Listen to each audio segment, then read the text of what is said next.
नमस्ते दोस्तों, मैं हूँ स्तुति। आज हम जुपिटर की बात करेंगे। जुपिटर क्या सिर्फ एक सिंपल गैस जायंट है या फिर एक ऐसी लिविंग सिस्टम है जो हमारे फिजिक्स के रूल्स को तोड़ रहा है। हमें जो फिजिक्स आज तक पता थी हमें लगा वही सही है, पर उसमें तो कुछ और ही हो रहा है।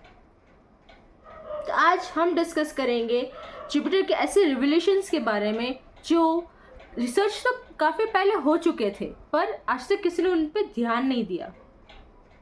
आज हम जुपिटर के बारे में ऐसी ऐसी चीज़ें जानेंगे जिसकी वजह से हमारे यूनिवर्स को देखने का नज़रिया बदल जाएगा। So let's start. Jupiter the gas giant. सबसे पहले जुपिटर का कोर, जहाँ से सब कुछ स्टार्ट होता है। जूनो मिशन के डेटा ने रिवील किया कि जुपिटर का एक फजी कोर है, यानी कि उसका कोई वेल डिफाइंड सॉलिड कोर नहीं है। उसमें हैवी एलिमेंट्स तो है पर हर जगह मिक्स हो गए हैं। साइंटिस्ट ने बोला कि वेट, ये कैसे पॉसिबल है। तभी एक शॉकिंग थियरी सामने आई कि हो सकता है जुपिटर के साथ एक बड़ा सा प्लेनेट साइज्ड ऑब्जेक्ट कोलाइड हुआ हो, जिसके कोलिजन की वजह से जुपिटर के सारे एलिमेंट्स अंदर ही अंदर मिक्स हो गए हो और उसका कोर पूरी तरह एक्सप्लोड हो गया हो, जिसकी वजह से उसका अभी फजी कोर है, वेल डिफाइंड सॉलिड कोर नहीं है। तो क्या जुपिटर स्टार बनने की प्रोसेस में था और फिर किसी कोलिजन की वजह से वो प्रोसेस रुक गई और ये प्लेनेट बन गया? क्या ये हो सकता है? अगला शॉक मिला एटमॉस्फेयर में। नासा के साइंटिस्ट ने कहा कि जुपिटर के क्लाउड्स में कुछ तो मिसिंग है। तभी जूनो के डेटा से रिसर्च करके पता चला कि जुपिटर के एटमॉस्फेयर में अमोनिया मिसिंग है। और ये अमोनिया ऐसे वैसे मिसिंग नहीं है, एक वियर्ड वेदर सिस्टम के कारण ये अमोनिया मशबॉल्स के फॉर्म में नीचे गिर रही है। मशबॉल्स यानी कि अमोनिया और आइस को मिला के बनते हैं ये मशबॉल्स। ये सॉफ्ट बॉल साइज के हेल स्टोन्स होते हैं जो हंड्रेड्स ऑफ किलोमीटर तक नीचे गिरते हैं। यानी कि जुपिटर का एटमॉस्फेयर अपने ही केमिकल्स को खा रहा था। यानी कि हम ये भी कह सकते हैं कि जुपिटर का एटमॉस्फेयर हर थोड़े टाइम में अपने आप को रिन्यू कर रहा था, अपने आप को अपडेट कर रहा था। इसीलिए जुपिटर पे लाइफ नहीं हो सकती। अगर हम हमारे अर्थ के बारे में ऐसा सोचें कि अगर हमारा अर्थ अपना एटमॉस्फेयर हर टाइम पे अपडेट करता रहे पीरियोडिक टाइम पे, तो हम तो बचेंगे ही नहीं। क्योंकि जैसे हमें चाहिए ऑक्सीजन जीने के लिए, तो अगर अर्थ का एटमॉस्फेयर हर टाइम पे अपडेट होता रहा थोड़े थोड़े टाइम पे, तो ऑक्सीजन का लेवल ऊपर नीचे होता रहेगा, तो हम तो रह ही नहीं पाएंगे। इसलिए जुपिटर पे लिविंग ऑर्गेनिजम्स नहीं हो सकते, क्योंकि कुछ तो कॉमन चाहिए उन्हें जीने के लिए। चाहे वो ऑक्सीजन पे ना जीते हो, किसी और गैस पे जीते हो, तो वो भी कॉमन तो चाहिए।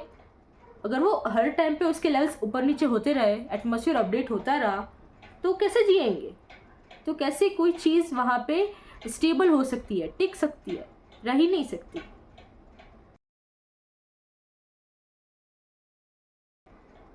फिर आई जेम्स वेब की शॉकिंग इमेज, एक super fast jet stream Jupiter के इक्वेटर के ऊपर 15 to 30 miles above the normal clouds. एक ऐसी विंड करंट जिसका एग्जिस्टेंस ही पहले कोई नहीं जानता था। ये एक सेपरेट एटमॉस्फेरिक लेवल जैसी है जहाँ विंड्स 500 किलोमीटर पर आवर तक जाती है, लेकिन सिर्फ कुछ किलोमीटर्स के गैप में। सोच लो, जुपिटर के एटमॉस्फेयर में एक सीक्रेट स्काई है, एक हिडन वर्ल्ड जो हमारे कैमरास से अब तक छुपा हुआ था। तो क्या जुपिटर के मल्टीपल एटमॉस्फेयर्स है? एक नहीं पर लेयर्स के अंदर लेयर्स, जिसे हम एक कॉस्मिक ऑनियन पिल कर रहे हो। अप्रैल 2017 एक सोलर विंड जुपिटर से टकराई। इतनी पावरफुल थी कि उसने जुपिटर के मैग्नेटोस्फीयर को लिटरली क्रैक कर दिया और जुपिटर के हाफ हेमिस्फीयर का टेम्परेचर सडनली 500 डिग्री सेल्सियस तक बढ़ गया। साइंटिस्ट शॉक हो गए थे। जुपिटर का मैग्नेटोस्फीयर तो स्ट्रॉन्गेस्ट था और इसके कंपैरिजन में ऑलमोस्ट 20,000 टाइम्स स्ट्रॉन्गर। फिर ये क्रैक कैसे हुआ? क्या यह मतलब है कि जुपिटर का शील्ड भी वल्नरेबल है, या फिर जुपिटर और सन के बीच एक डीपर इलेक्ट्रोमैग्नेटिक कनेक्शन है जो कभी कभी फ्लेयर अप करता है, जैसे लिविंग पल्स?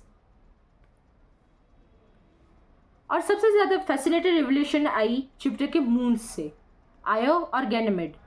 इन दोनों के बीच जुपिटर का इलेक्ट्रिक कनेक्शन है साइंटिस्ट ने देखा जुपिटर और गैनीमेड के मैग्नेटिक फील्ड लाइंस मर्ज हो जाते हैं और फिर एक कॉस्मिक एनर्जी ब्लास्ट होती है, जैसे दो मैग्नेट्स कोलाइड करते हैं।